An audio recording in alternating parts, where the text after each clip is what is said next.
All right, everybody, we're here at the Olympic Road Race, Paris 2024. We are just past halfway, about 150K in, 123K to go.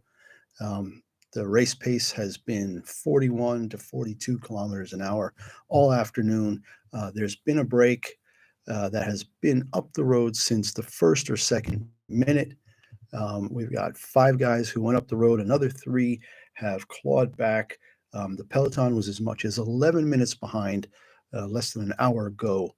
And we are seeing pretty much the end, I think, of the breakaway. These 5+3 fellas will get caught pretty soon. The Peloton at 3:15 behind. That's been steady for a couple of minutes now. So interesting to see 5 young riders or 5 less known riders get up the road that far. All the favorites have been holding back. What we did hear early on is that Wout van Aert had been working hard in the Peloton to try to keep things moving along.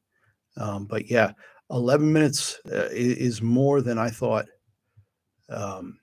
they'd get away with. So yeah, really, really cool stuff going on there in the breakaway for that first. I mean, 3.5 hours is a long way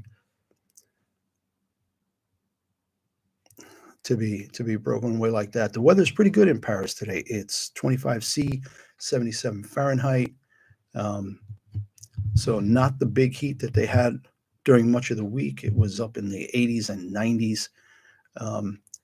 During the week, a lot of people were complaining at the track and field events, the 10,000 meter running, that the heat was a problem. So right now, we're just following along. I've got 2 sites up here that I'm looking at. I'm looking at the actual Olympics.com website that's got a fair amount of live data going.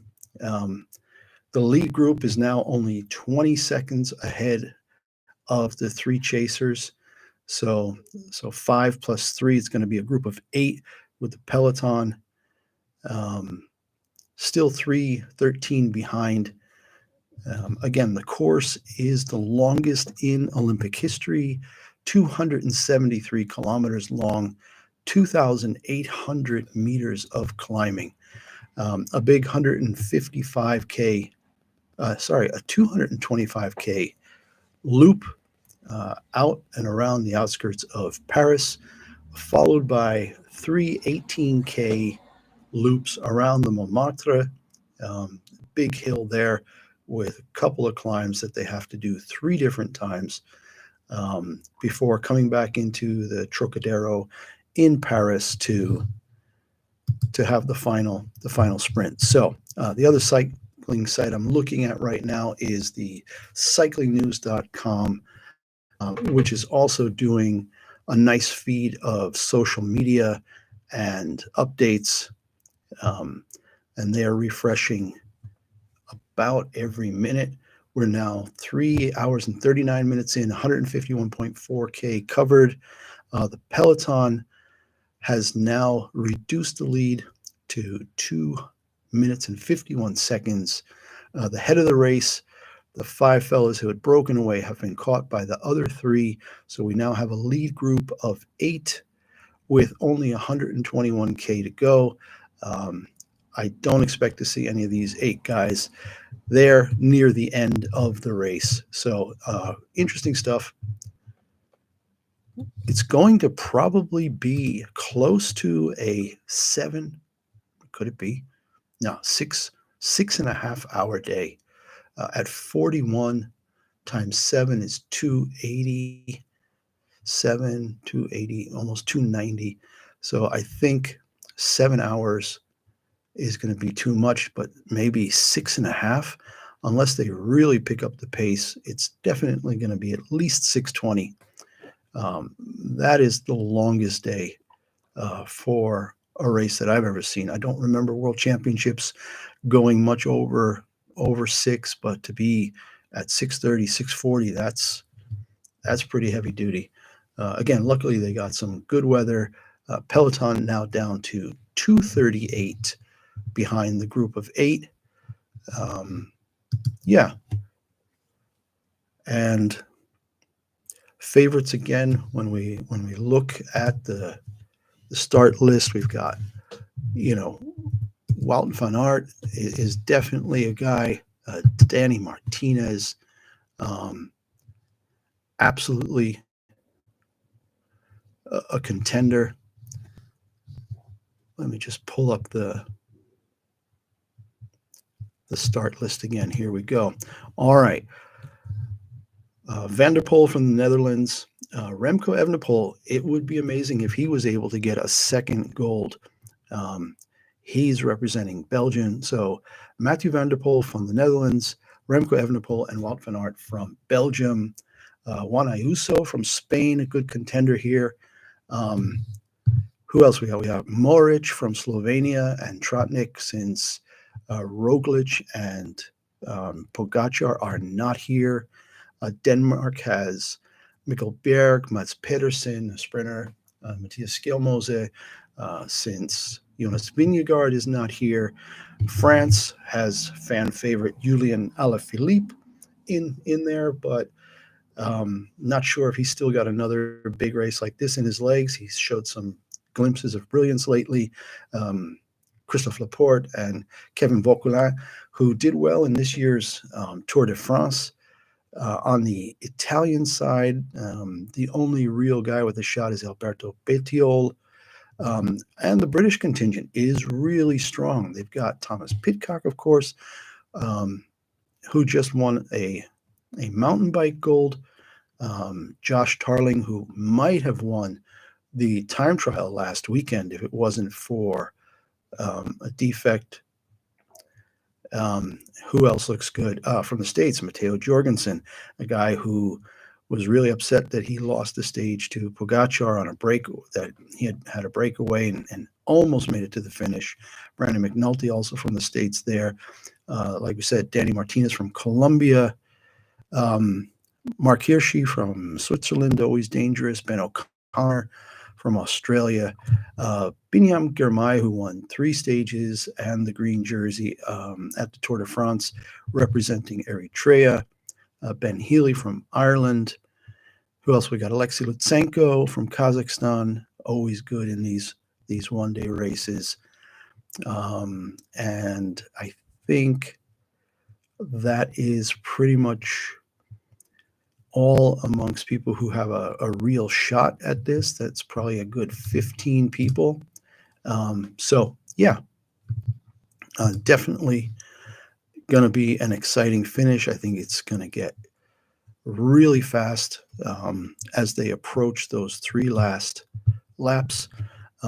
We are seeing that there was a crash just about 4 minutes ago.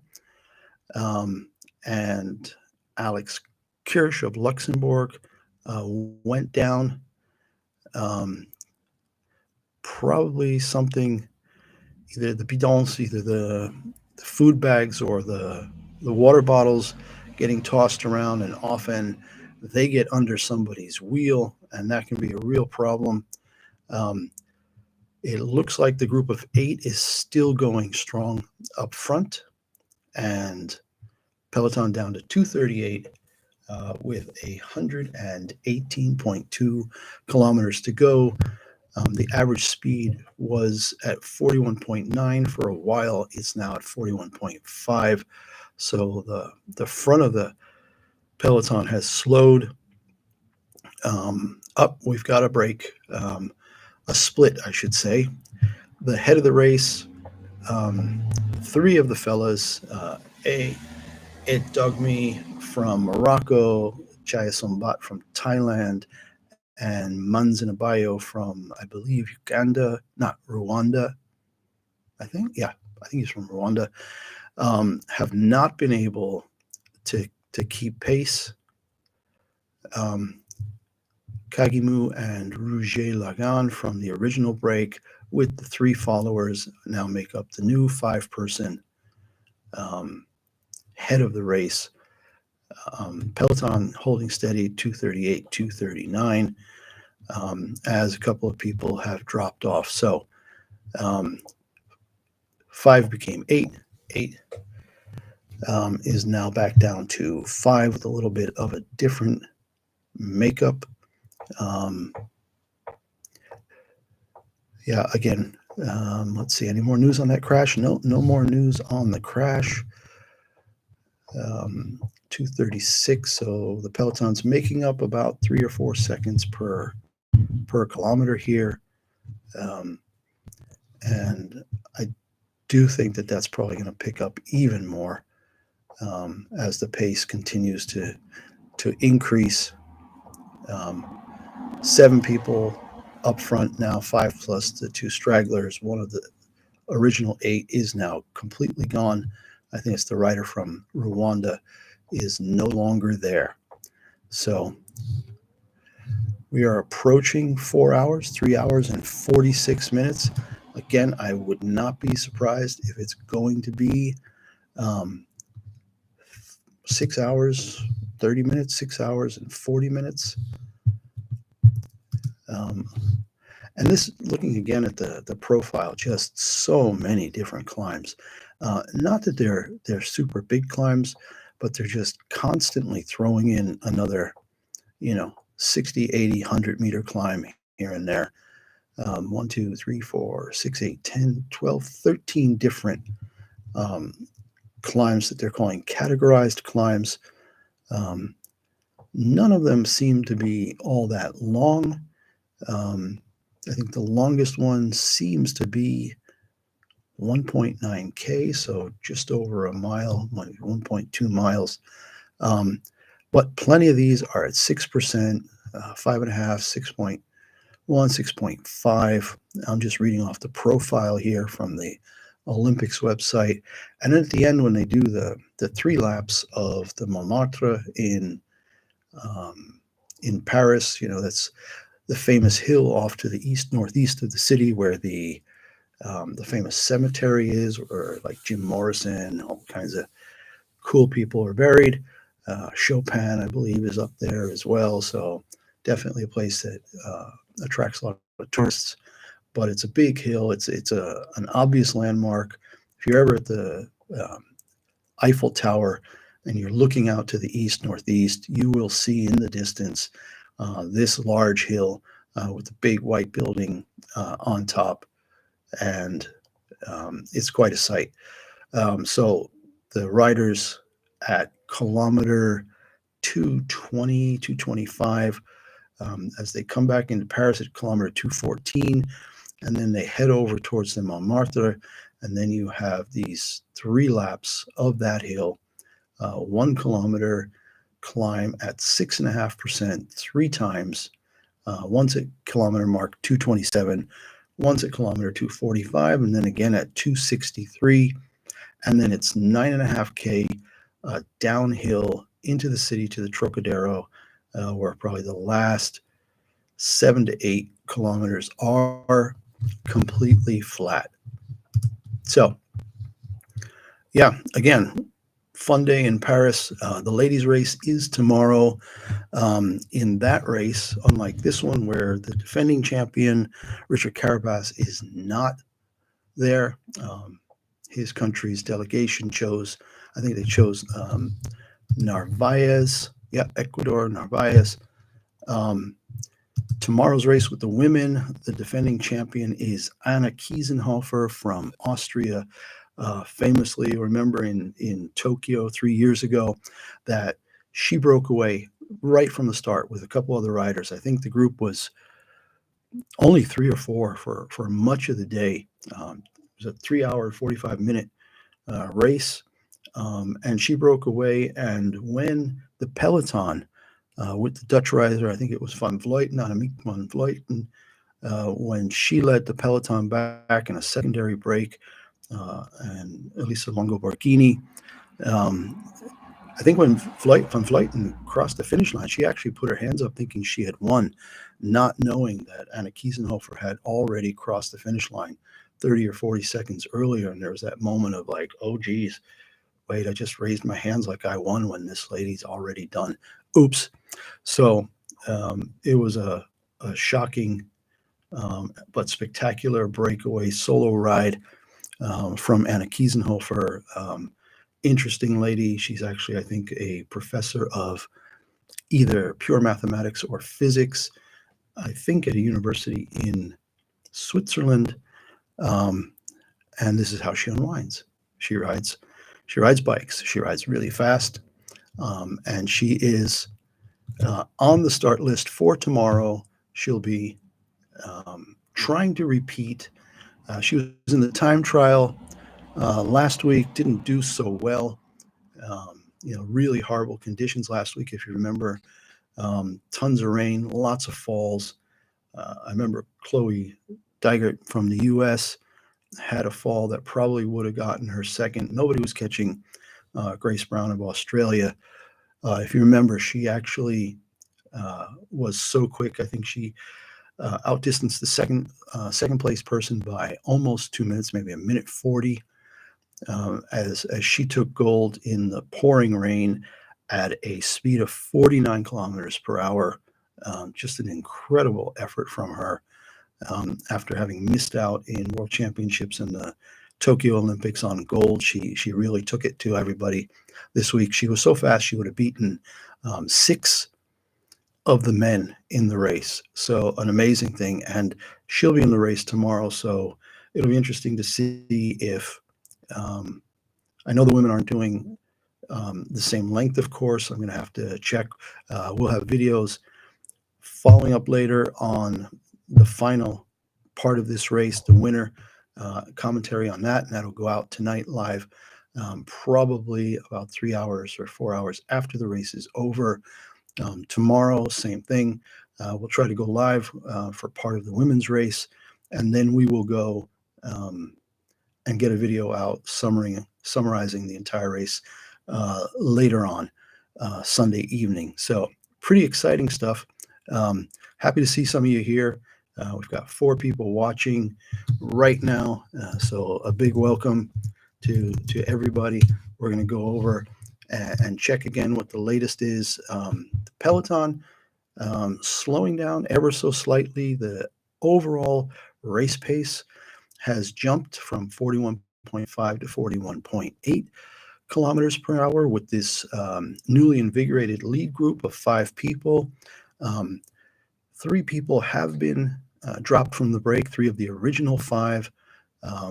Dogmi Manizabayo and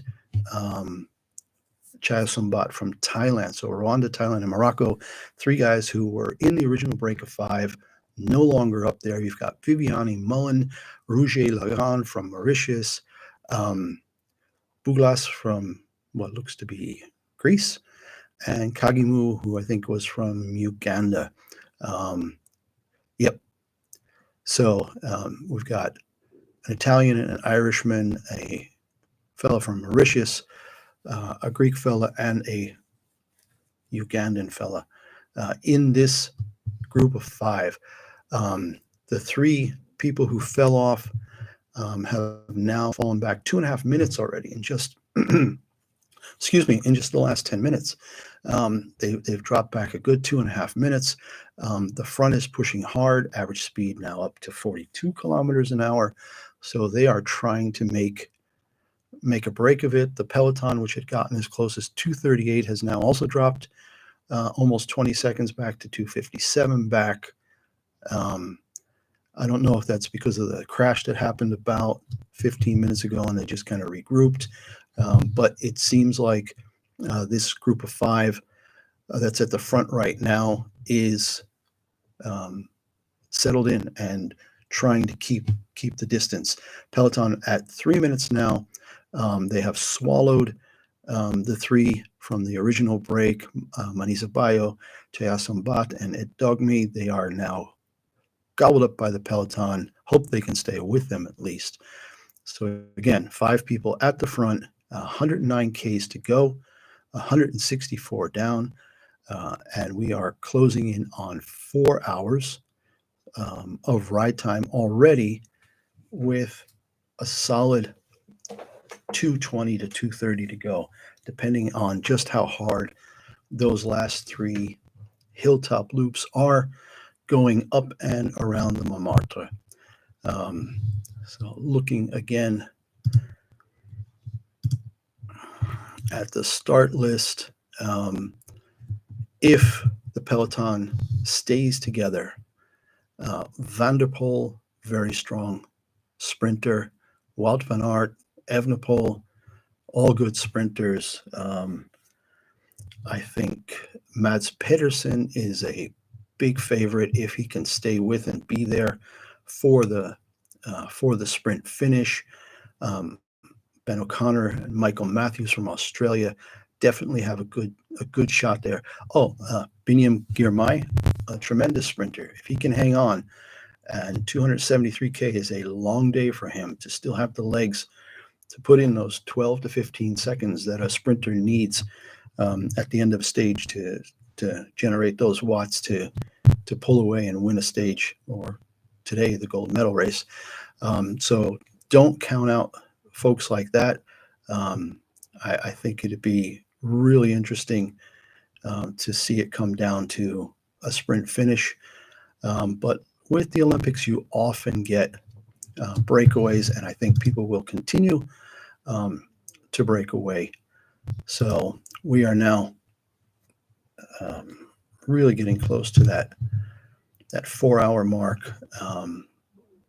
Settled in now for about the last 10 minutes as that front group of 5 became 8, became 5 again, and it seems like they're in rhythm. So hopefully we'll see a little bit more action here. 107 Ks to go. Speed still creeping up a little bit.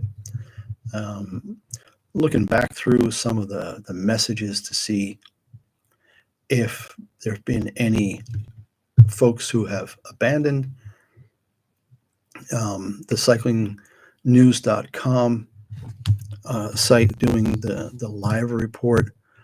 I'll put that down here in the message window. That's a good one to follow. And of course, the actual Olympic site, I'm going to put that link down here. You can see what I'm seeing. It's really exciting stuff. On another note, thanks everybody for watching. I am new to this YouTube thing, more or less, like a year or so in. Started doing a lot of travel and cycling videos, and really started to narrow down now to just do cycling videos.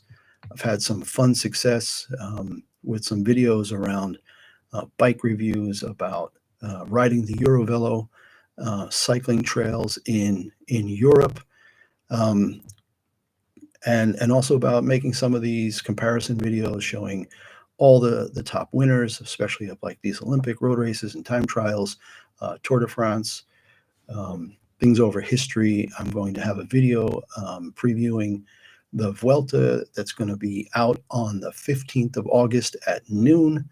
That's going to give a really short recap of last year's race, and an introduction preview to this year's race, and then go back and look at the 90-year history. This is the 90th year since the beginning of the Vuelta de España.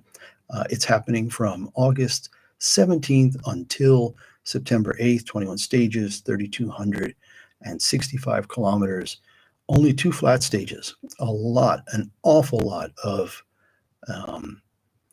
hilly stages, some very mountainous stages, 2 of them with mountaintop finishes, 2 individual time trials, and they will be going around a lot of northern and western and southern Spain, and of course into Portugal for a little bit.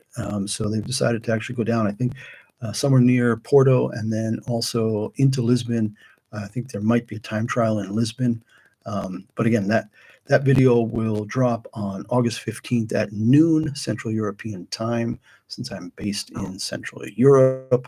But yeah, about the channel a little bit more.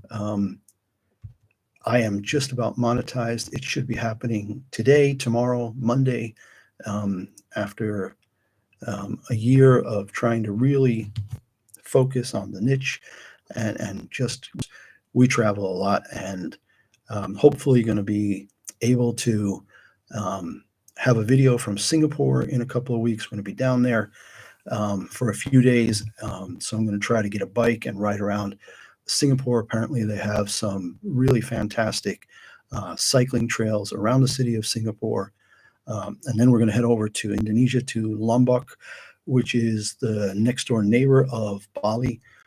Bali has become a bit difficult to go visit, a little too much trash, a little bit too overcrowded.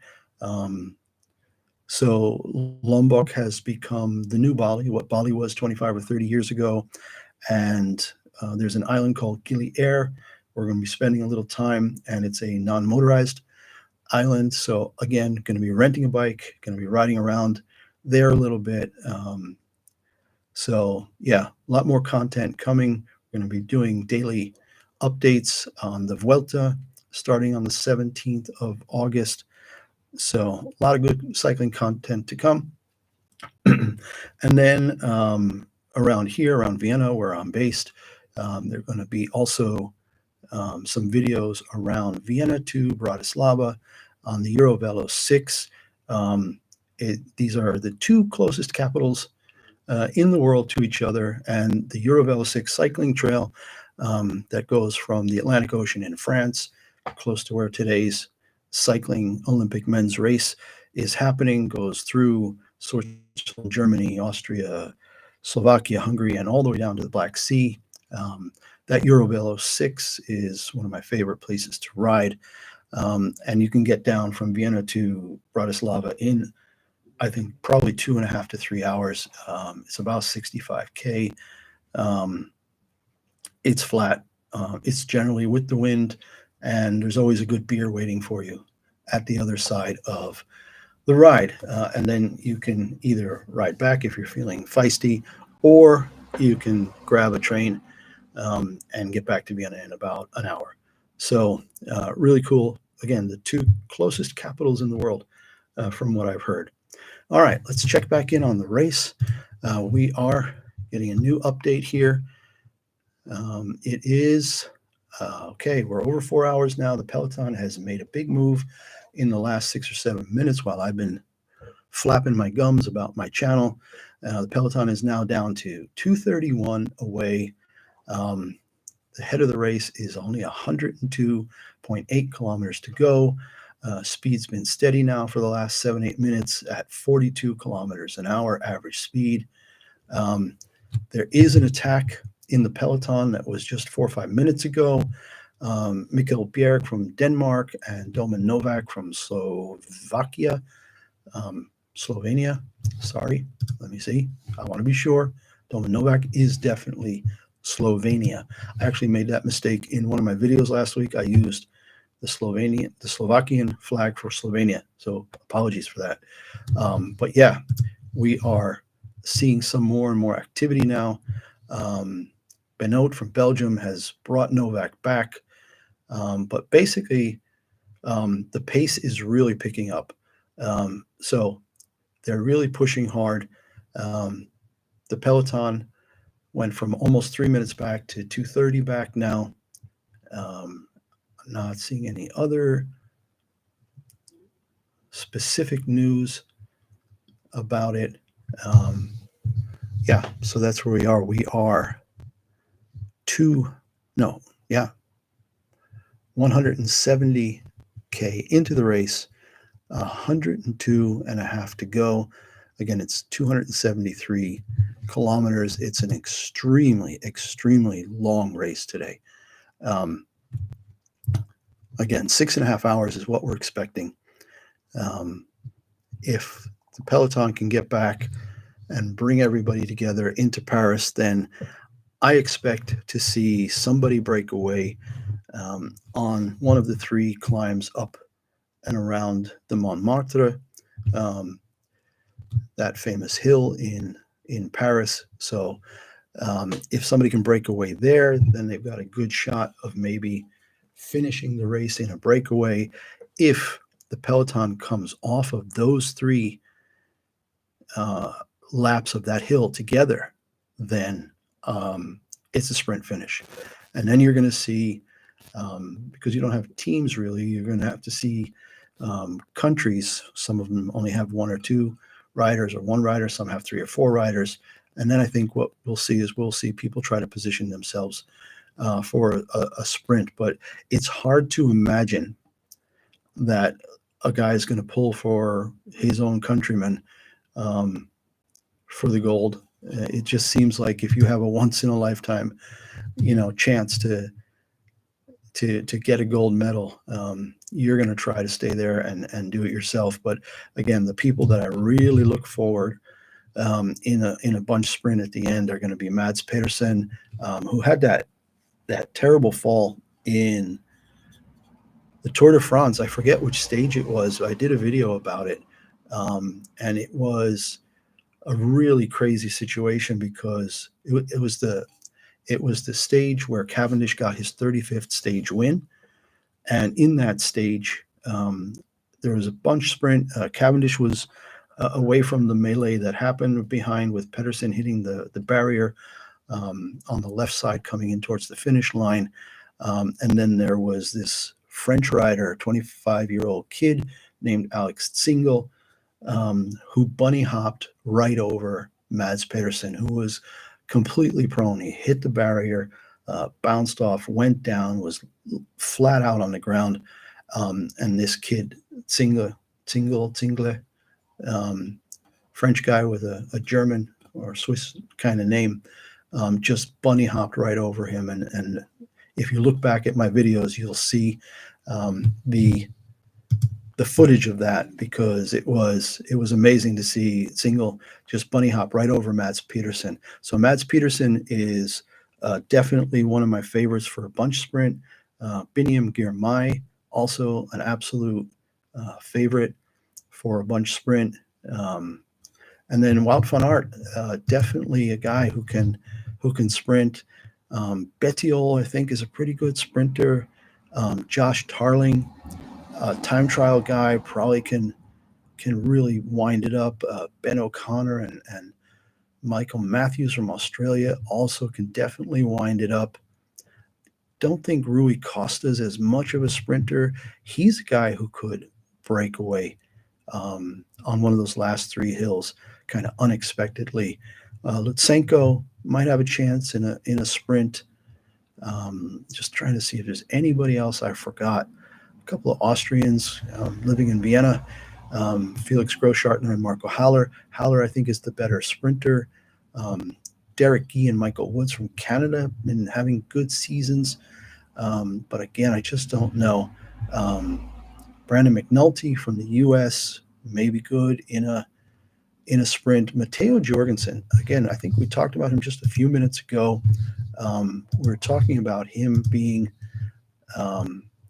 so disappointed, so upset, because he had broken away on one of the last mountain stages in the Tour de France a couple weeks ago, and Pogacar was 3 minutes behind and still was able to reel him in, and you could just sense the disappointment. So Matteo Jorgensen, hopefully he's playing it really cool right now, and he's going to maybe break away on the Montmartre on one of those three last laps. That would be exciting to watch as we head into Paris there and see this. So as we get under 100 kilometers now, just 99K to go, 62 miles to go. The lead group of five is the same. Viviani from Italy, Mullen from Ireland, Rouget Lagan from Mauritius, Boulas from, I believe, from Greece, and Kagimu from Uganda. I think he's from Uganda. And the Peloton now, again, a big push down to 2 minutes and 4 seconds behind. So pretty exciting all of a sudden. They hit that 100K to go mark, and the Peloton seems motivated. In the last 10, 12 minutes, they've made up a whole minute. What are we getting here? We're getting another update. The cyclingnews.com site is really pretty good. I mean, it's almost every minute we're getting an update. So I like to see that. Okay, so the latest update from that is that in the next 20K, so this was 6 minutes ago, so from about kilometer 171 until 191, if I look at the men's road race, yeah, there are a number of climbs. There are 5 climbs that they have to deal with. So if we're looking at this, this would be in this area here. It's let's make it a little bigger, the Côte de Senlis, 1.3K at 5.3%. The Côte de Herbeauvière, 800 meters or half a mile at 5.7. What do we got then? The Côte de Saint-Rémy de Chevreuse, sorry for butchering the French, 1.3K at 6.3%. And then the Côte to Châteaufort, 900 meters at 5%, 0.7%. And then I guess there are 2 more right after that. So there are actually 6 climbs within 30K from kilometer 171 to kilometer 205. Those last 2 also 1.2 and 1.3K, both of those at 6.5%. So not particularly long climbs and not super steep, but 6.5% is still work, and you might see a lot more action going on there. Let's see, what do we have now? Yeah, the Peloton is still not able to break under the 2-minute differential. The overall race pace now up to 42.1, so it's still getting faster, but not like it was a little while ago. There was a point where it went up pretty quickly from 41.5 to 42 kilometers per hour, and now it is stationary at 42.1 kilometers per hour. 96K to go. Peloton, they just lost 15 seconds from 201 to 216. So somehow they're not getting organized. And I wonder if they're just kind of getting themselves set up for the hills that they're doing, or if it's just we have some variation because maybe the first 5 people are already over that first hill and the Peloton's still coming. You can see from the map here that they just went over that one big hill, but it seems like both groups are now down on the downhill side, getting ready to go over this 1, 2, 3, 4 more bits. Yeah. The article title is about the road race, Evenepoel, Van der Poel, Van Aert. The favorites are tackling this long and ultra hilly course. Yeah. Again, super interesting stuff. Thanks for the like. Yeah, we are moving right along. It's a 6-hour and 26-hour and 30-minute day of riding. Longest road race in Olympic history at 273 kilometers per hour. 273 kilometers with 2,800 meters of climbing. And the end of the race is 3 laps around the Montmartre. You can see it over on the right of the profile. It's a 128-meter hill, or it's from 30 meters above sea level to 128, so it's about 97 meters at 6.5%. The Peloton will have to navigate this hill 3 times every 18K. So at 227, at 245, and at 263, they will navigate that same hill. And then after that, it is 9.5 kilometers.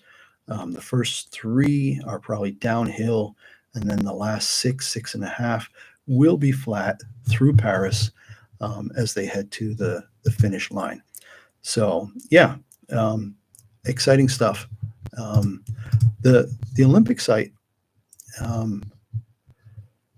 the website doesn't refresh quite the way I would have hoped. It's got a nice little pop-up feature when it shows the leaders in the Peloton. If you click on the little cycling icon, you see that there are 5 riders at 41.519 kilometers per hour.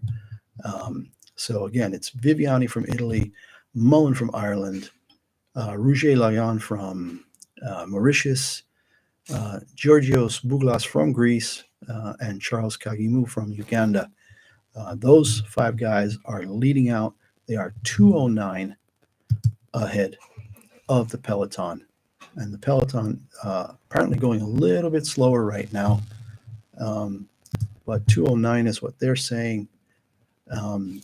212 is what I'm seeing over on cyclingnews.com. Oh, and we have a drop. Georgios Bouglas from Greece that we just mentioned.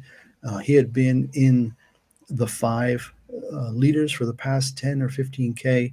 He was part of the 3 people with Viviani and Mullen that had reeled in the original 5 breakaway people, 3 of whom got dropped and swallowed up by the Peloton. So Georgios Bouglas dropped by the lead group of 5. It's now down to 4. He's lost 19 seconds in just the last minute or 2. So clearly he's having a hard time. Yeah. I think, 41 seconds. It's going pretty quick. Georgios Bouglas is letting himself drift back to the Peloton. So now we have 4 people ahead with 93K to go. So things still pretty solidified. A little slower pace again. It dropped down to 10th average pace, and that's probably got to do with the hills that they're dealing with now. They are on an uphill. So we're at kilometer 180. Kilometer 180 on the profile is, it's exactly this climb. The Côte de Saint-Rémy Les Chevreuses, 1.3 kilometers at 6.3%, and they are on that right now. So that's probably why the pace has dropped a little bit. Let's see, what do we got? Yeah. Bouglas, 42 seconds back. Peloton, 210 back. Another attack 1 minute ago. Okay, and we got some big names now. Sheffield from the U.S., Magnus Sheffield. O'Connor from Australia, Scale Moser from Denmark, Stefan Kung from Switzerland, Ben Healy from Ireland, and Madouas from France. I don't know Stuyven, but these 7 guys have attacked, and we're going to see now. We're going to see in the next few seconds if they're able to stay clear. And another attack. All right, things are starting to happen. With 92K to go, we're getting some real activity. Ben Healy from Ireland, Magnus Sheffield, Jan Trotnik is now in that, and Woods that we just talked about from Canada, and Wright, one of the British fellas, Fred Wright, that we were talking about, Pidcock and Tarling, but Fred Wright is now in this group of 5 that is attacking, and it'll be interesting to see because Georgios Bouglas has now lost 1:21. He's only 30 seconds ahead of the Peloton, 35 seconds. The Peloton's now down to 152, and the question is whether or not this attack with Healy and Sheffield and Trotnik and Woods and Wright, if they're going to get clear and bridge over first to the group of 4 that are now still at the front. It's getting really close together. Peloton now only 141. It doesn't seem like the attack got away. What does the Tour de France site say? That there are people being dropped off the back now, completely off the back. So it's a shame. Ahraf El Dogmi from Morocco, who was one of the 5 original breakaway people, along with Eric Manizabayo from Rwanda. He and Ed Dogmi were in that original break of 5, that went away for 150K, 170K. They are now gone. And off the back with one more person. I didn't get his full name and country flag. So they are dropped off the back completely. So not only did they get swallowed up by the Peloton, but they got dropped off the back. They hit the wall. They did their best. They gave it a shot. And that was it. All right. More action at the front. Viviani and Mullen have broken away. There are only two now of the 8 that became 5, that became 4, that became 2. So Viviani from Italy and Mullen from Ireland are clear of Kagimu and Roger Lejean, 2 guys from the original break, the last 2 remaining, and they are struggling now, and the Peloton is 141 back. There's an attack out of the Peloton just a minute or so ago. Wave after wave of attacks here in the Peloton is what they're saying. Guy, Lutsenko, Healy, and Costa. I just mentioned Costa a few minutes ago and said that if he puts himself in a position where maybe he can get up ahead of people around those 3 times up the Montmartre, that he might have a chance to break away, kind of what Carapaz did back in 2021. So I'm going to be watching that carefully because he's the kind of guy who I think can do well on those quick climbs and maybe find a gap. What else is the Olympic site saying now about all this movement and the folks off the back? Let's see if we can find, I can't find the 2 riders in front of the Peloton. Yeah, it's basically just down to two now, and the Peloton is 138 behind. Just trying to see how fast these 2 fellows who just got dropped, Kagimu and Roger from Mauritius, Roger Lagan. Yeah, they're both over a minute back. Peloton at 124. More moves, Vauquelin, who had a breakaway in one of the Tour de France stages and had a good, solid finish. Jan Tratnik, Lutsenko, and Healy. This is a quality group. So they had broken away a little bit. Then they got brought back. Lutsenko and Healy apparently still clear a little bit. It's going to get real interesting here now because you've got people breaking away out the front of the Peloton. You've got 2 people dropped from the front group that are now drifting back to the Peloton in Kagimu and Roger Lagan. They're at 104 and 111 back, Peloton at 126. So they will have them in their sights and they're going to get swallowed really fast. Lutsenko and Healy have passed Buglas, and they are only a minute back. So there's a little bit of a disconnect here between the text messaging that's coming through cyclingnews.com and their timing graphic here that shows the distance, the head of the race, and the differentials between the different groups. So I think we're going to see a lot of activity now. Yeah. Here we go. Tour de France site. Oh, the Olympic site. 2 riders, Viviani and Mullen, Italy and Ireland, 114 ahead of Ben Healy and Alexei Lutsenko. They are now 7 seconds clear of the rest of the Peloton, and they are moving faster than the Peloton, but still not quite as fast as the lead group of Viviani and Mullen. So we're going to keep an eye on this, but it definitely looks like Healy and Lutsenko are trying to bridge over to build up to that group of 2 to make it a group of 4 and see if they can't, take advantage of the moment and go. What do we got here? We've got nothing new on this site. So it looks like the Olympic site is actually a little bit better, 86.9 to go, 86.4 to go. So it seems like they're saying they have a more recent update than the Olympic site by half a K. I don't know. It's always a little bit weird with these, delayed things. Somebody is, either typing in little text bits. I'm sure the electronic timing is getting fed into some system that goes into the website. Pretty cool stuff to develop all this to give us live timing and keep us up to date this way. So, yeah, definitely a lot of activity now.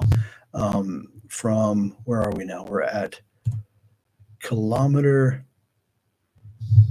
What are we at? Kilometer 187.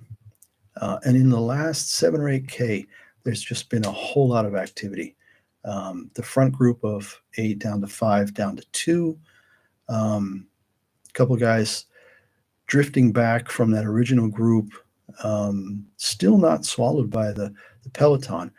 And I don't know if this is just because of the hills right now and we're getting some guys on the down that are keeping them a little bit ahead of the Peloton while the Peloton's still coming up the other side of the hill. Here we go. Healy and Lutsenko have caught Kagimu. Roger Lagan is swallowed up by the Peloton. Healy and Lutsenko and Kagimu are 14 seconds clear of the Peloton and 1:14 still behind the head of the race. And the average speed has ticked up again. It was at 42, and now it's at 42.2. So they must be going a lot faster than that right now to get that average speed to move up 0.2 of a kilometer per hour in just the last 10, 15 minutes. So there's definitely a lot of activity.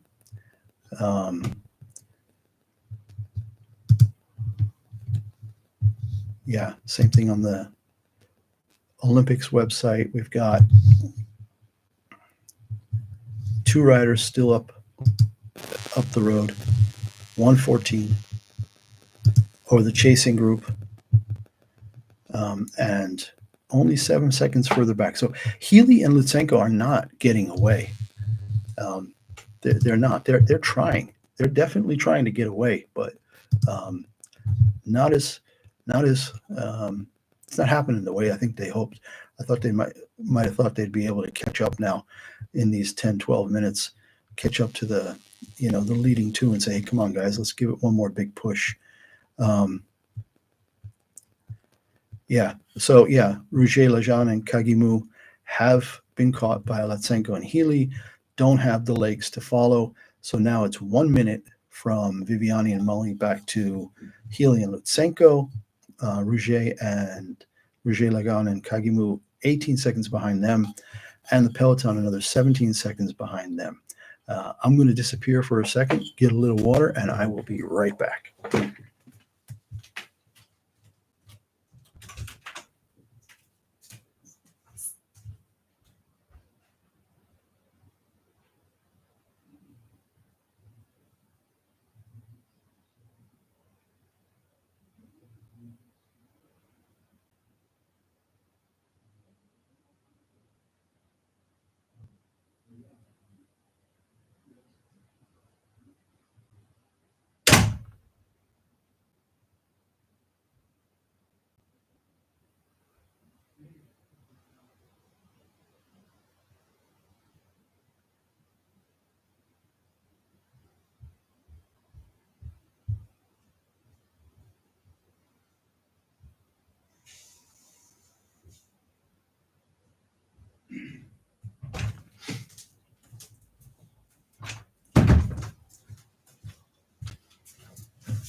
And we're back.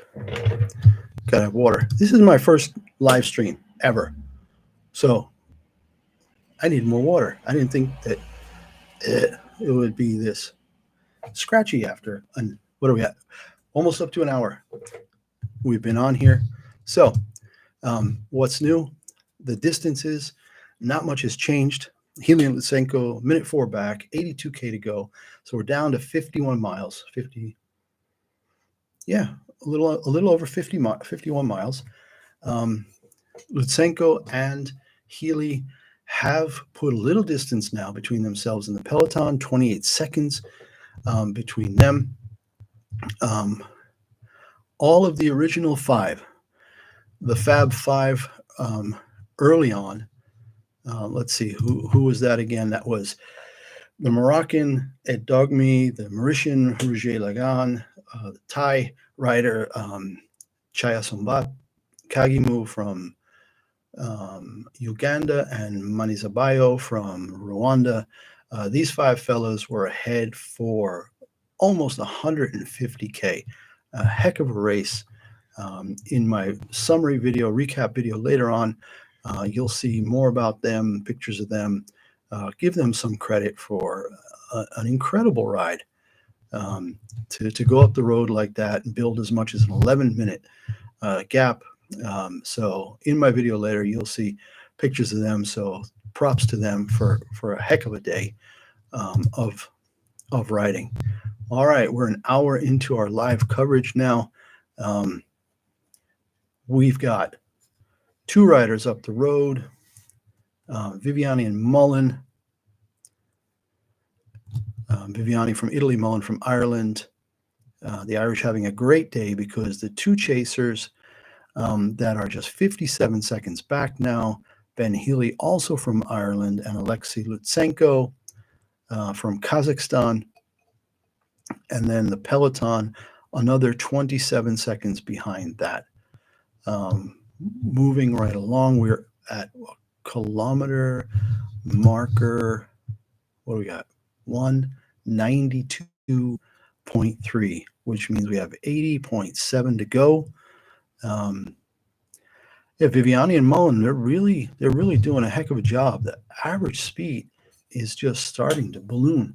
I mean, since I went and got more water, came back, it went from 42.2 to 42.4 kilometers an hour. I don't know if this, it's got to be average speed. We are now 4 hours and 32 minutes into the race. Again, 80K to go, 50 miles to go, which basically means 2 hours to go. And it'll be interesting to see. Healy and Lutsenko are serious threats. I don't know how long the Peloton will let them get away. It's 30 seconds already. So I just don't see guys like Evenepoel and Van Aert and Van der Poel saying, "Oh, that's cool," but 32 seconds. That's what they're at now. They're putting in a heck of a interval bit here. Really try to get up to the other two breakaway guys. So we'll see how they do with that, but the time's not coming down as fast as they want. So that's telling me that Viviani and Mullen are pushing really hard, trying to keep that distance, trying to see if they can get back into Paris with that 1 minute lead. How far is it to Paris now? What are we at? We're at 193. 193 puts them right about the start of another climb, the Côte de Bièvre. No, is it Bièvre? Côte de Bièvre. It's going to be 1.2K, which is about 0.8 of a mile at 6.5%. And then they're going to have about 4 or 5 miles of downhill, 4 or 5 miles of downhill, 8K, before they go up one more climb. And that's pretty much the end of this rolling hill terrain outside Paris. And then they're going to come into Paris and head over to the northeast of the city. Looking at the map again.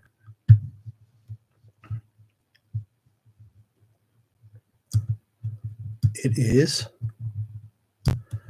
big old loop before they get back into the city down there. So this map that I found today from the Olympic site shows just how far they go out with these different loops outside the city and then head back in for the last.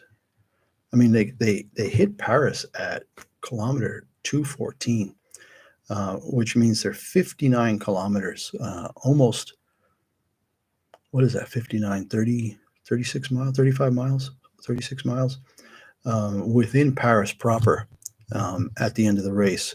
And again, that includes three 18K or 11.5 mile loops around the Montmartre, the famous hill in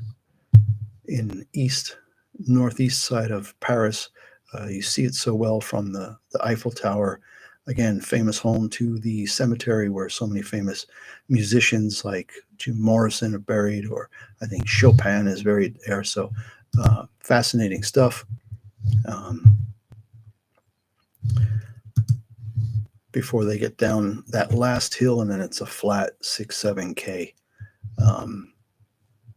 to the finish line. All right, Viviani has been dropped. Apparently he got cramps, and Mullen is on his own. I'm not sure what the distance is yet, but Healy and Lutsenko now really closing in, 39 seconds behind Mullen. Viviani doesn't seem to be able to handle this anymore with the cramp. The Peloton now only a minute 5 behind.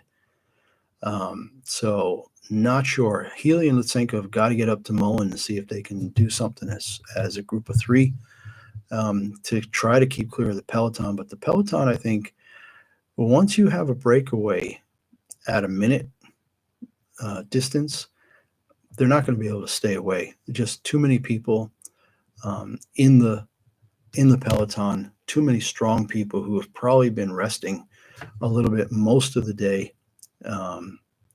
So the Côte de Bièvre, we're just talking about that before, the next climb, the map says 6.5% max. Cycling News is now saying it's actually more of a max gradient of 8%, so maybe it's a 6.5% average, and apparently fabulous crowds along that route. So, 21 seconds from Healy and Lutsenko to the Peloton. That had been 32 or 34, so they are not getting clear of the Peloton. The Peloton is, I think, going to reel them in again. It's only 21 seconds difference now. 41 from Healy and Lutsenko. Peloton now only 34 seconds back. Viviani caught by Healy and Lutsenko. And I don't see a differential between Healy, Lutsenko, and Mullen. The screen is refreshing rather often now. I'm trying to keep up with both of these sites, the Olympic site and cyclingnews.com. Both links are in the chat window. So we've got one rider ahead. We've got Healy and Lutsenko at 35 seconds, and we've got the Peloton at 52 seconds, so 17 seconds behind them. Things are starting to bunch again. The Peloton at 41.755 kilometers an hour, as are Healy and Lutsenko, exact same speed. And Mullen, Ryan Mullen of Ireland, is still maintaining a faster speed than the Peloton and the two chasers. He's at 41.798 kilometers per hour. He is doing everything he can to stay clear as they approach the 200-kilometer mark for the day. So we are 197 in. What is it saying? 197 kilometers in, 76 to go. Oh, okay. Healy and Lutsenko have caught Mullen. Viviani is dropped. Peloton's going to swallow him up any second now. But there are only 20 seconds between the head of the race, the three guys broken away, and the Peloton. So I think all the cards are going to be reshuffled now. And I think it's going to be really interesting until, did they catch them? Healy and Lutsenko catch Mullen, and Mullen is going to go all out for his countrymen. So is Mullen going to pull for Healy to try to keep Healy off the front? Evenepoel showing himself second wheel as the Peloton is getting closer. So I think there's going to be a lot of movement on this next climb here. I think this is a turning point in the race, to be sure. Yeah, 3 riders up the road, 12 seconds only separating them from the Peloton. So I don't know, as much as Mullen might want to try to get Healy away, I just don't know how it's going to happen. I mean, the Peloton is too big and too strong, really moving fast. And I don't see Lutsenko trying to help Healy. So I think it's just a question of a few minutes here. The Olympic site still has the groups separated by 12 seconds. Not seeing anything on the cycling news side. Oh, here we go. Another attack, but nothing crazy. Again, Rui Costa, Matteo Jorgensen, we talked about him before, got a little chip on his shoulder from the Tour de France, wants to prove himself. I think he was 8th overall on the Tour, almost had that stage victory. I think he's the kind of guy who on those hills in Paris is going to be able to make a difference and maybe pull away. And Pidcock too. I mean, especially if it gets a little technical. I don't know how much of those 3 climbs up the Montmartre are on regular roads or on cobblestone. And I could just imagine that if Pidcock finds himself on uneven surfaces like cobblestone and something like that, or windy streets, that his bike handling skills are just so far ahead of everybody else's, that Pidcock is really going to have an opportunity there. So bike problem, Danish rider Matthias Skelmose, a really good guy in stage races and one-day races, had to change a bike, so I'm not sure how far that's going to drop him back. So that activity with Pidcock and Jorgensen and Costa not getting away from anywhere. It seems like, the Peloton is now apparently just 5 seconds behind. So after 200 kilometers of breakaways, everybody is back together that still has a shot. It was just a matter of a few seconds. We hit the 200 kilometer mark, and now more attacks starting. Marco Haller, Ayuso, Stefan Kung, Danny Martinez, Bettiol, all guys we talked about, all started little attacks now in the last minute, all brought back right away. Be super exciting to watch this live. Wondering if I can find a feed for myself to see what's going on, but I'm not seeing anything right now. Be looking for a lot of that footage later.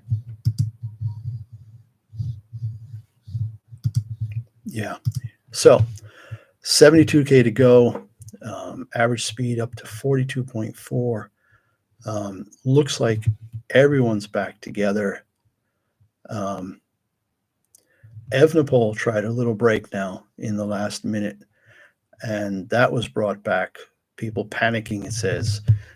He dragged a group of about 10 with him, but it was pulled back in again. So we've got a hill here that they're going up. This Côte de Bièvre is 1.2 kilometers. It's 6.5 averaging, 6.5% with a max gradient of 8%, and a lot of people trying little breaks here to see what they can do. 71K, about 45, 46 miles to go. It says that the Peloton is still sitting just 5 seconds off the wheel of the group of three up front. Trying to get a refresh here to see if that's still accurate. Not always sure. Yep, 3 riders, still 5 seconds up the road.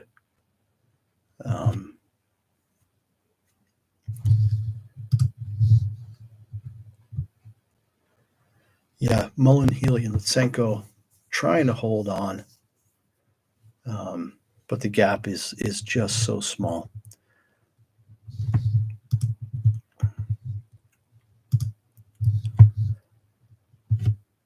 Again, great weather for this long ride today. 25 degrees Celsius, 77 Fahrenheit, mostly overcast in Paris. After 90-degree days early in the week, I'm sure that these guys are thrilled to bits that the weather is in their favor. Average speed being pushed up again now to 42.6 kilometers an hour. It basically means that we've got a little over an hour and a half to go at this speed, but you know it's going to get faster. An hour and a half to go means that they are going to come in around 6:15, 6 hours and 15 minutes, and at about 5:30. Again, I think the speed will really pick up once they come out of these last small hills and down into the basin around Paris. We're at 202, 203.4. So yeah, one little hill now. This last hill before going down into Paris, it's the Côte du Pavé de Garde. So another 1.3 at an average gradient of 6.5%, and that's at kilometer 205. So that is coming up in just, well, they're on it now. All right, it goes from 203.8 up to 205.0. I think 205.0 is the top of that one. So a lot of activity. And look at this. Ben Healy, Ryan Mullen, and Alexei Lutsenko have dropped another bomb, and they've put 22 seconds into the Peloton in just the last couple of minutes. So this is interesting that they're really trying on this last big climb before, this last climb before they drop down from 180 meters above sea level to 50 or so. So Paris is pretty low as far as sea level is concerned. And then they'll be into the last 60K. So right now, 69K to go. We've got to get down this hill and eventually across the Seine and into Paris to do those 3 laps of the Montmartre, each time 1K at 6.5% gradient, 18K, 3 loops of 18K around that hill, around that northeastern part of Paris proper. Okay, Domen Novak and Stefan Kung have tried to break away from the Peloton, and it looks like they're trying to get ahead to the group of Healy, Mullen, and Lutsenko, but it seems like Mullen's been dropped now. So it's just Healy and Lutsenko. That other little attack attempt reeled in quickly, but the Peloton has lost 40 seconds. So after getting it to within 5 seconds, which, can you imagine you're in the Peloton and you see these guys 5 seconds ahead of you? That's nothing. That's 50 meters or whatever it is. And then all of a sudden they're gone again, 35, 40 seconds ahead. So they're really giving it their best shot, these two. Felix Großschartner of Austria from here, now leading the Peloton. Mullen is back in it. Novak and Kung also brought back it. They had tried to get away from the Peloton, but the Peloton is just not letting people go away again. They've let the 2 that were in the lead drift off a little bit, but every time somebody from the Peloton makes another attack. The Peloton is covering it immediately. So we're still going up this last major hill before dropping back down into Paris. 205K covered, 68K to go, 67.4K to go. Peloton about 25 to 30 seconds behind this breakaway. Yeah, Healy and Lutsenko just doing their thing, trying to stay clear. It's really interesting that the cycling news website and the Olympic website are out of sync. 67.6. Yeah, I mean, it looks like the cyclingnews.com website is a half a K ahead. All right, another little break here, and I'll get back in a bit. I'm getting antsy and bored.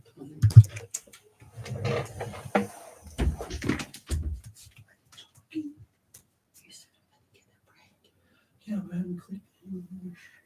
I thought you did. Now the whole room's in Rancy board. Yeah, I thought you already. It's only 4 o'clock. When are we eating at? 5:36. All right. I want to get ready at least. All right, take your stuff and head out. But 20 on board. Can we not go earlier? All right, we'll go earlier. Get your stuff and go in the other room so I can finish up. How do you finish up that? I'm going to tell them they're not going to cover the rest. And then I'm going to have a recap video. Did it really take me? I've got 6 or 7 people waiting for me to come back. What are you doing?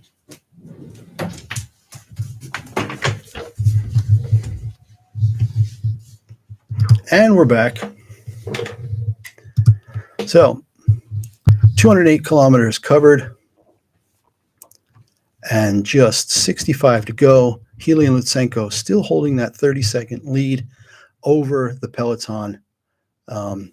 Mathieu van der Poel is around 15th wheel, according to cyclingnews.com. He and Wout van Aert are just hanging around near the front.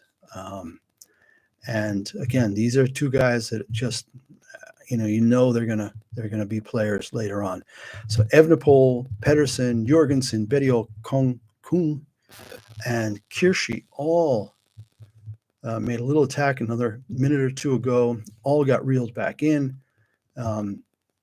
Again, like we said just a couple of minutes ago, the Peloton is not suffering any more breakaways. They're content to see Healy and Lutsenko 30 seconds up the road, but they're not letting anyone else go away.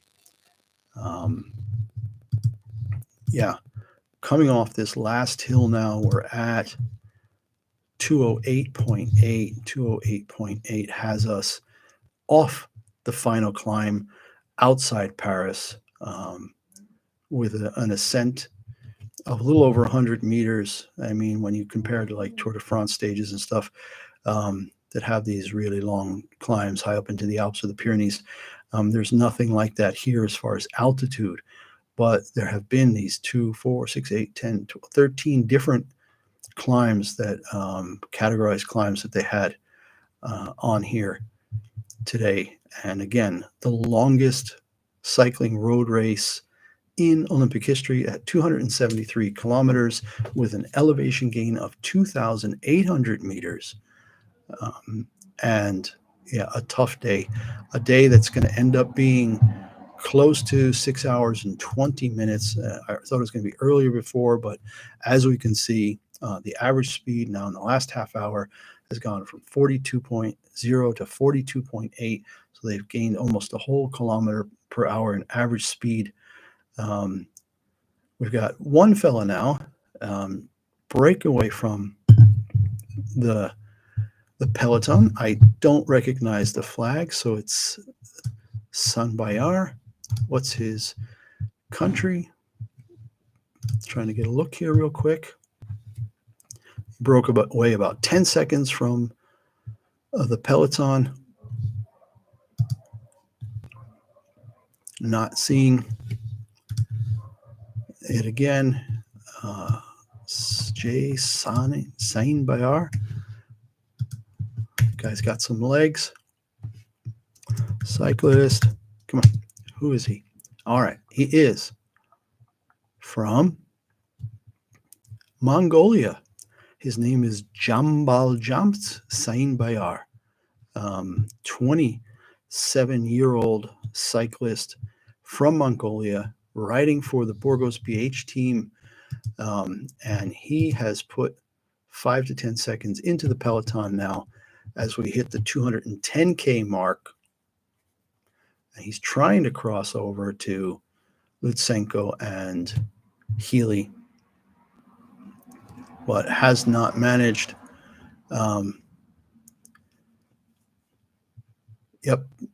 Reeled back in.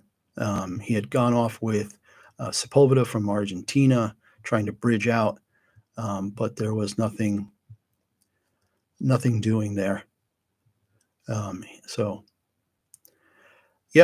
actually, Mullen, who was away for so long, the Irishman, is also going above and beyond to mark moves, according to cyclingnews.com here. And that makes sense if he sees that his countryman's got this 36 seconds every time somebody tries to do a breakaway.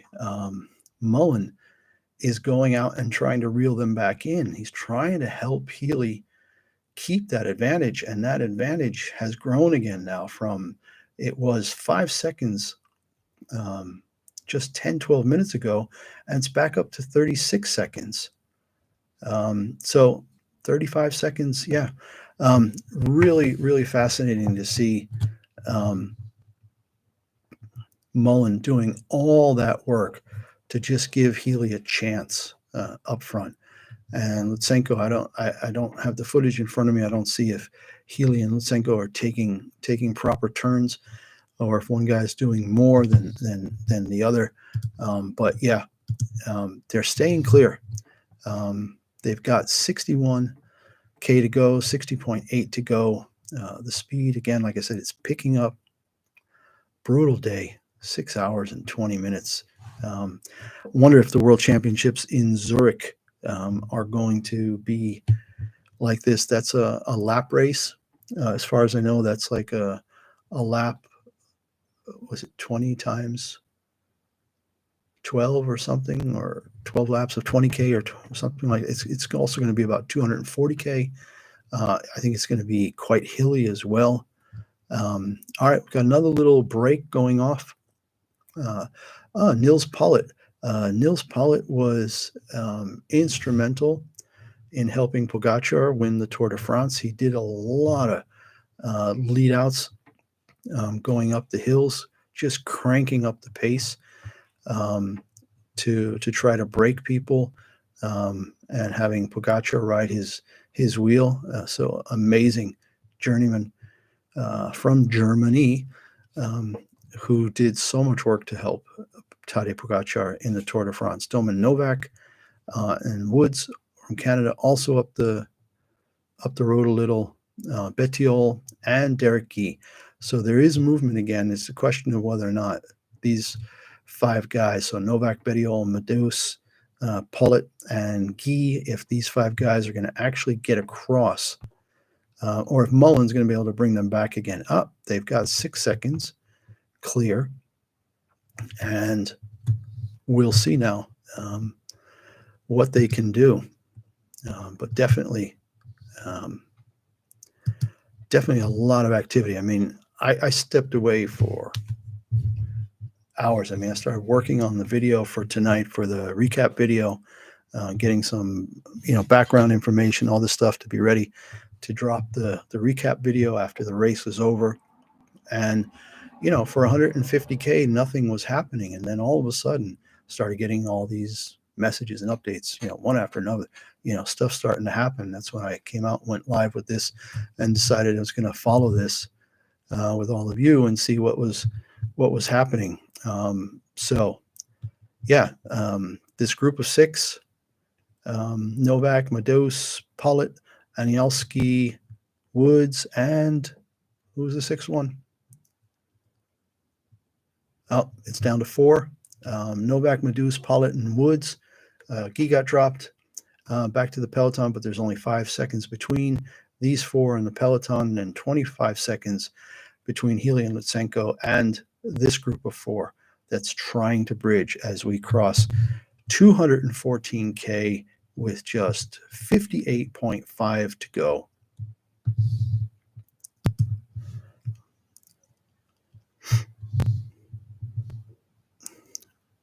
Yeah, the Olympic site has these three chasers, Domen Novak of Slovenia, Valentin Madouas from France, and Michael Woods from Canada are the three chasers chasing after Healy and Lutsenko.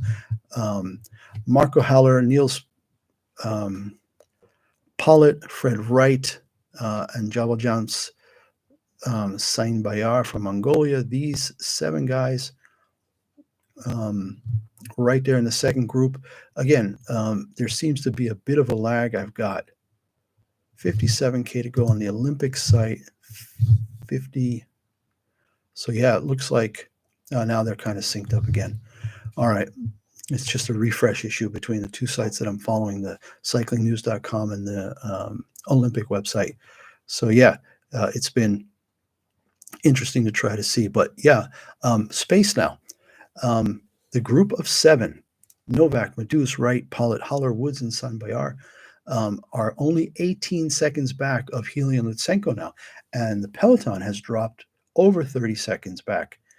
So we could have a group of 9 coming off this hill and into Paris for the last 57K. And yeah, that means we are just about getting ready to head up that first time around the Montmartre. We are at 2:16.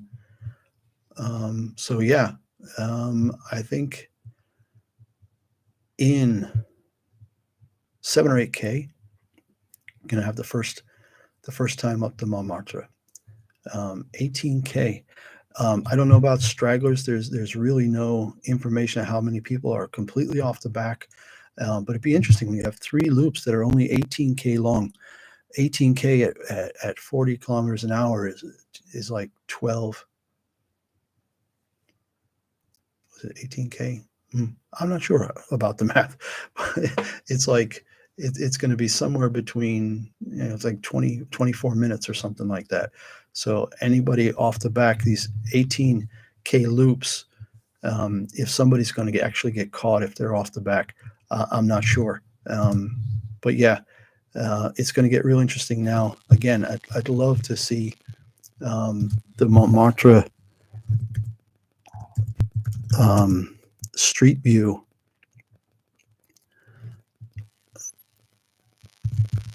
Olympic. Yeah, I'm trying to find a real clip.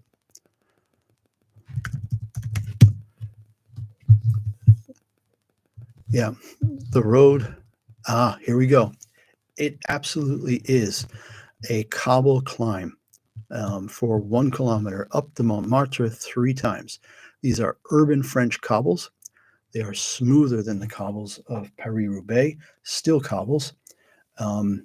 And it's really interesting. I've done some videos. If you check my channel, I've done some videos around the cobblestones on the hillside, the Vienna Woods road that winds for about 10 kilometers up 1,000 feet over the city of Vienna.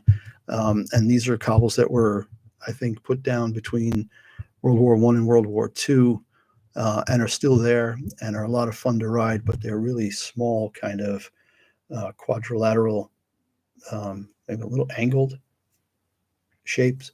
And they're not the big round edges, rounded top, big pave or cobbles that we know from Paris-Roubaix. They're what they're describing here as urban French cobbles.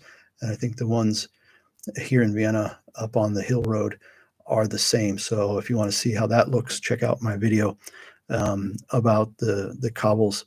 I think the title is, Marin DSX Conquers Cobbles, because I ride a Marin DSX gravel bike. And one of my favorite things to do is to ride up the switchbacks from here in the city of Vienna up to the hilltops for these amazing views of the city and beyond. So that's what it's going to be. It's going to be 3 times up the Montmartre, that famous hill in Paris. I think it's very close to that cemetery where all the famous musicians are buried, like Jim Morrison, maybe other people like Chopin. Who is buried at Montmartre? Let's see. Alexander Dumas, Hector Berlioz, guy who started the Moulin Rouge, Guy de Maupassant. Lots of famous people buried there. Chopin, Bizet, Proust, Oscar Wilde, Sarah Bernhardt, Gertrude Stein, Edith Piaf, Marcel Marceau. So yeah, it's a famous cemetery on a beautiful hill. Definitely something to go see if you're ever in Paris.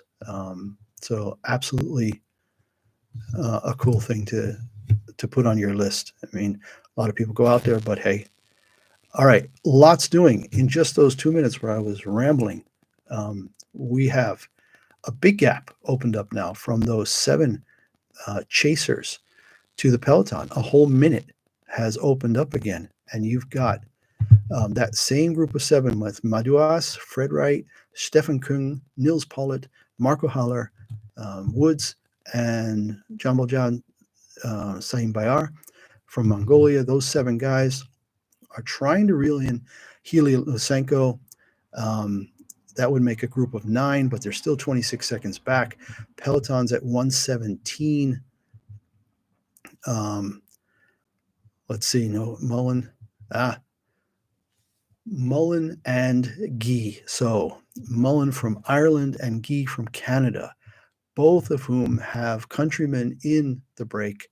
Mullen has Ben Healy up front, and Guy has Woods up front, and they are trying to cover all the breaks out of the Peloton.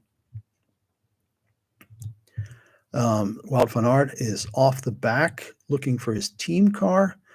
So I'm not sure if they're just trying to do a little quick strategy talk. But the Peloton now 1:21 with only 52.5K to go. So we're down to 33 miles. Average speed up to 43 kilometers an hour. So we're talking about an hour and 12 minutes to go. So yeah, we're still looking at 6 hours and 20 minutes total time, which is what we were saying about 20 minutes ago when we talked about how long this race might end up being. But yeah, I think, the British riders apparently also trying to block any further moves. Pedersen has gone for a wheel change, not a bike change. I'm not sure what that's all about. So yeah, still a minute between that group of 7 and the Peloton. That group of 7 now only 17 seconds behind Ben Healy and Lutsenko. So fascinating to see how this is playing out. They are now at kilometer 221.5. 221.5 means they are just 5.5K from the first time of cresting up the Montmartre, so about 4K from when those cobbles that we're talking about, these urban French cobbles, in other words, smaller, smoother, tighter placement on the cobbles. Again, one of my videos talks about that type of cobble and cycling here in Vienna, so check that out. So yeah, 50. I'm gonna walk you all down to 50K to go, and then I need to go. But I'll be back later on tonight with the recap video. The head of the race is 50.4 kilometers from the finish, about 31.5 miles to go. It's Ben Healy and Alexei Lutsenko, and they are still being chased by a group of 7 at 20 seconds back. The riders are back in the city along the Seine. Must be pretty fascinating. You know that the way Paris set this up is that everything around the Olympics is kind of centered around both sides of the Seine, with lots of pedestrianized zones now for people to just be able to go around and see different things. And especially for an event like this, where you've got a ton of riders coming through, and they're going to go around this area, some of these areas, 3 times, and heading up to Montmartre for the first of three times around. So we're under 50K, 49.7. We're at 223.3. So yeah, that first climb will start very, very shortly here. So yeah, I'm going to take you guys into that final climb, that first of those final 3 climbs, and then I'm going to head out, grab some dinner, and come back and get you all the summarized recap video in a few hours time, because it's going to be really exciting, and I want to be able to watch the recap on the Olympic coverage, and then be able to speak to it better once I've seen it myself, because I think it's going to be super exciting. Now that we're this close, the group of 7 riders is 16 seconds back. Peloton 1 minute and 13. As we said, Wout van Aert went back to the back of the peloton to talk to the team car, talk strategy. It'll be interesting to see if some moves start to happen, but they're just a minute or so away from that first climb up the Montmartre. I know that Tom Pidcock had made a move earlier, and again, anybody with off-road skills where you have to really understand how to put the power down and not have your back tire spin on you when you're going up a steep cobble road, this is going to be really interesting to see. So I really want to just catch that first climb here before I let you all go. All right, so 15 seconds now between the front 2. We're at 224.7. The average speed continues to go up, 43.1. So where are we? 224.7. Yeah, so it's 1.3K to go to this climb, the first climb, and they call it the Côte de la Butte Montmartre, and it's 1K at 6.5%.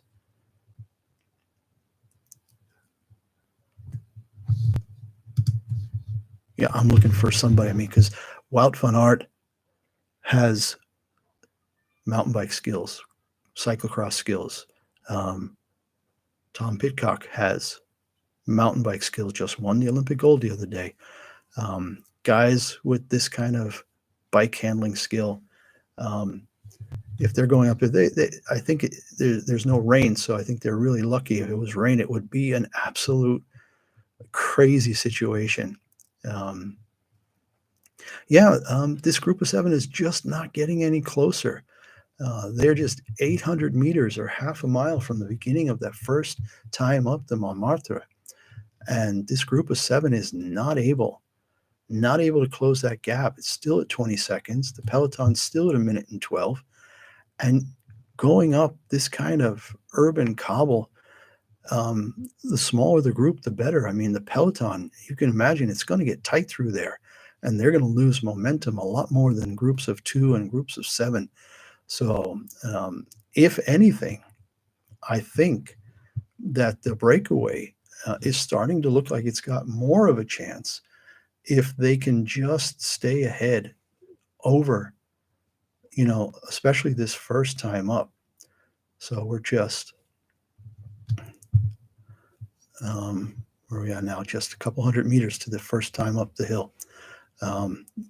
No real movement in the differentials.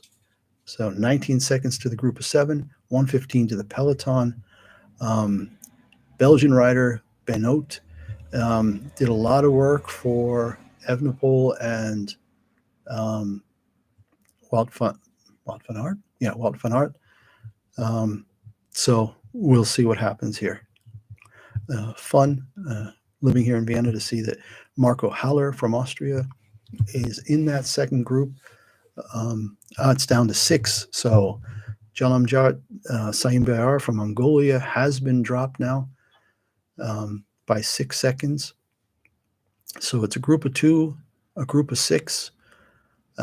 He's trying to stay with that group of 6. The Peloton is still 1:11 behind, and definitely a challenge here as they go up. So 226.1. All right, that tells me that they are at the beginning of the 1K climb up the Montmartre the first time. They are on the cobbles, and definitely this is going to be the challenging point. This is when things are going to start to really separate, I think. So very cool stuff. Oh, do we have Healy? Has Healy made a move? Lutsenko is being shown on his own. Healy on his own, Lutsenko on his own, then a group of 6 with the Peloton 1:06 back. So, yeah, Sainbiar was dropped from the chase group, and now it looks like Healy may have dropped Lutsenko.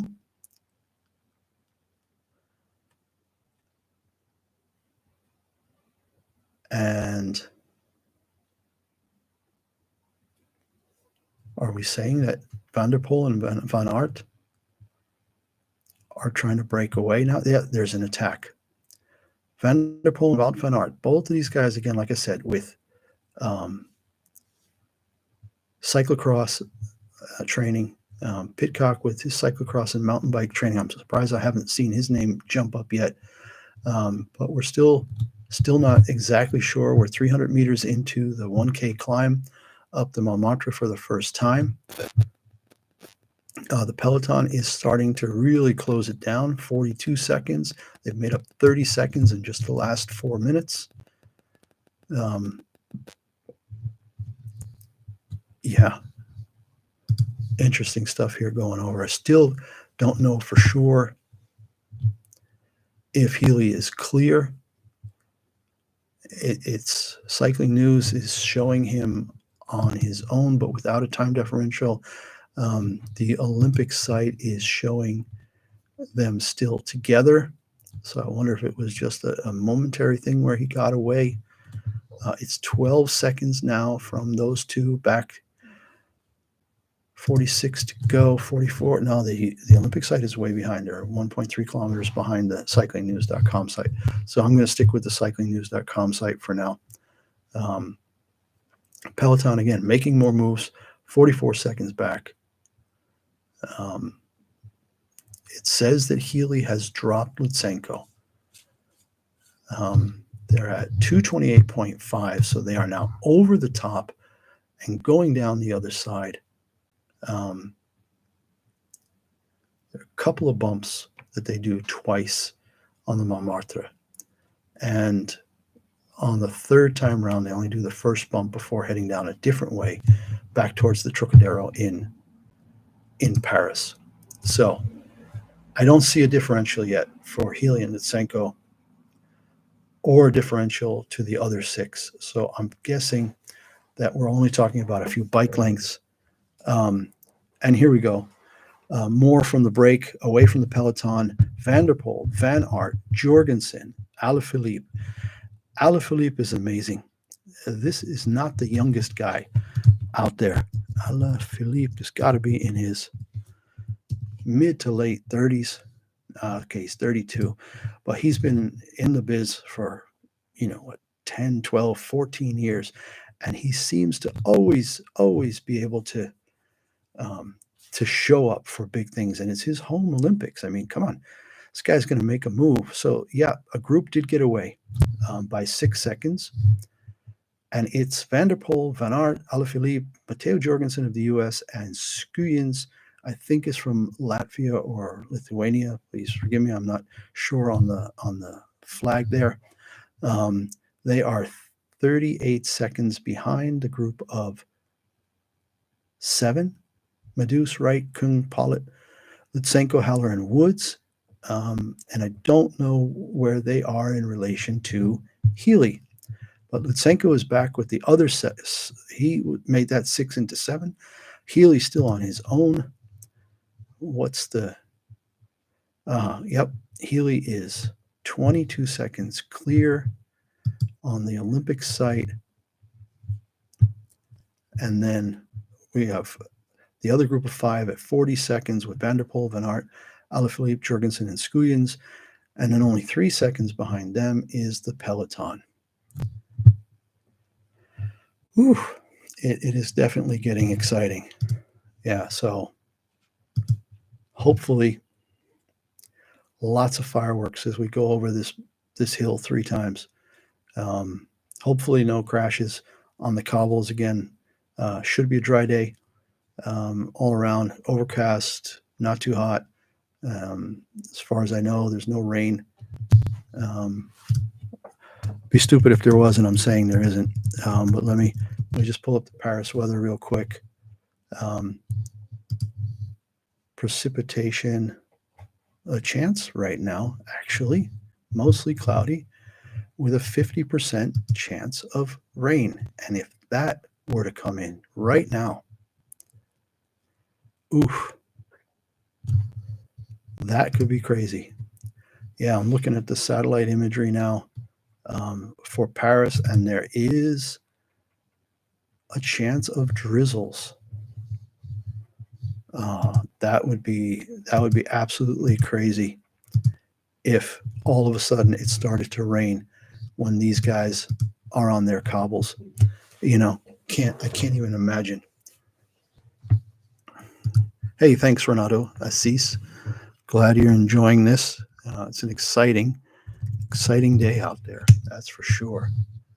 So where are we now? What's the latest update? 2:31, down 42K to go. Healy is 22 seconds clear of the group of 7, and he is on the bumps of the Montmartre. 10 seconds back from that group of 7 is the group of 5 with Van der Poel, Van Aert, Alaphilippe, Jorgensen, and Skuyens, and then another 24 seconds back to the Peloton. So we're talking now 13 people up the road, a minute over the Peloton, and I think it's going to be really hard for anybody to break out of the Peloton now and go up and join them. But who knows? Crazier things have happened. 24 seconds to go, 2:32. Now it's going to be a while. They've got this other hill, and then it's down 2:45. So at 2:45 is the second time up the Montmartre. So that's 10, 12K. So we got another bump in between, and then back down to the lower part of the city, and then back up and around again. So definitely a lot can happen in these last 40K. We're down to 40.7K. And Ben Healy is having the day of his life. I mean, he's just going for it. God bless. He just definitely wants to see if he can do this. This would be pretty long too, because I think he's been out there now for 60 or 70K. First with a group of 4, and then with 2, and with Lutsenko, and now he's been on his own for 10 or 12 minutes. He's increased the gap to 29 seconds now. The group of Van der Poel, Van Aert, Alaphilippe, Jorgensen, and Skuyens are only 12 seconds back of the other group now. So if they can 7 and 5, if they can put those 12 together, maybe they can go hunting and get Healy and reel him back in. The Peloton is a minute 2 down of the leader, only 19 seconds behind the group of 5.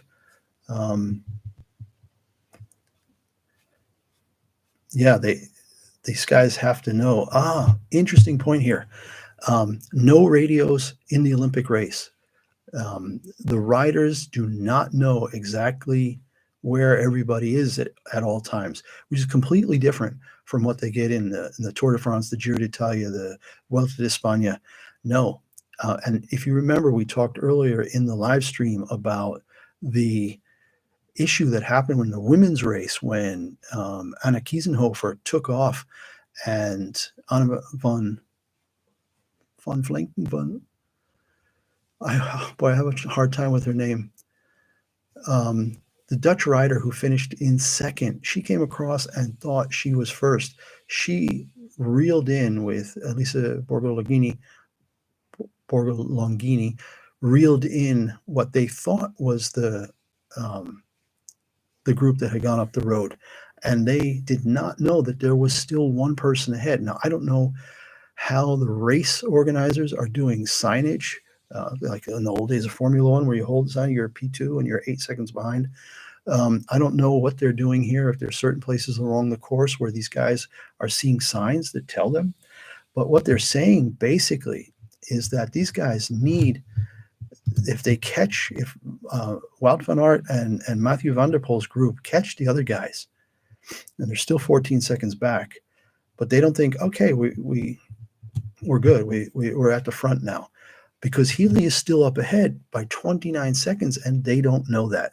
So this is an excellent point, and why it's going to be interesting to keep on watching to see how these guys handle it.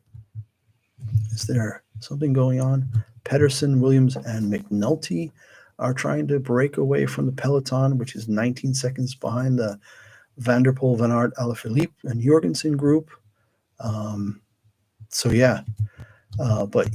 Ben Healy, the ride of his life, going for gold. Ireland's done well. They've done well in swimming. They've done well in, I think, the two-man lightweight sculls. I think they won gold. Looks like Pedersen group has gotten across to the Van der Poel group. There's still this group up ahead with Woods, Haller, Lutsenko, Pollitt, Kung, Fred Wright, and Maduis. But they're still 27 seconds back from Ben Healy, who is now only 38K away. So unbelievable how close this is getting. All right, guys, I've got to go. It's been real. I'll be back with my recap video later on tonight to summarize these exciting last 40K. One more update before I go. It is the Ben Healy show. 37.6 Ks to go. He's brought it up to 31 seconds. But in the latest news, Remco Evenepoel has now bridged over to the other group. He has flown solo across the chase group, and he's gone to the front, and he's going to try to chase down Healy. Can you imagine what this would be if Evenepoel could win the time trial and the road race in the same Olympics? I'm not sure that's been done before. But Evenepoel has made his move. He's at the front of the chase group, 31 seconds behind Ben Healy, and the Peloton is another 19 seconds behind this group of 8. So all of a sudden, the group with Van Aert and Van der Poel, not sure what's happening here. But still 30-second gap. So, all right. All this will come out in the next 36K. So we're under an hour to go. It is 4:43, which means we're going to be at 36:40. Probably about 45 minutes to go. Probably about 5:30, which is going to be, again, like I said, a 6 hour and 20 to 6 hour and 30-minute day.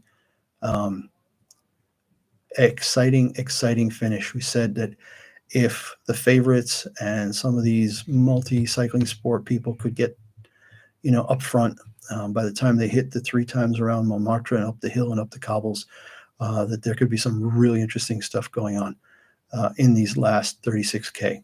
So we're there now. Like I said, 45 minutes to go.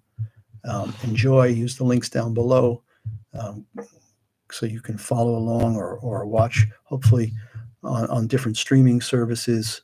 I think Discovery has some kind of monopoly on this.